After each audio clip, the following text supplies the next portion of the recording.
চলে এলাম নতুন একটা ভিডিও নিয়ে। দেখো, আজকে ছোট্ট একটা পিকনিকের আয়োজন করেছে দিদিমণিরা।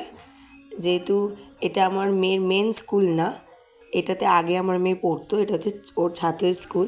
তো সেখানে আন্টির একটা ছোট্ট আয়োজন করেছে। তো সেখানেই আজকে এই পিকনিকের আয়োজন।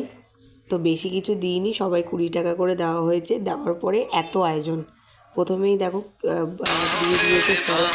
হায় ভগবান, এর দিদিমণিরা স্যালাড দিয়ে দিয়েছে, ভাত দিয়ে দিয়েছে, আর দেখো সবজি দিয়ে ডালও চলে এসছে। এটা হচ্ছে ছোট দিদিমণি, আর আগেরটা হচ্ছে বড় দিদিমণি।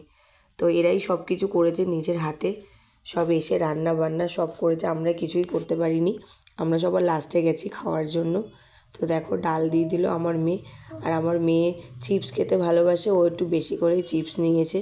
তো আমি আমার মেয়েকে ডাল দিয়ে ভাত দিয়েছি, যেহেতু ও অন্য কিছু খেতে পারে না।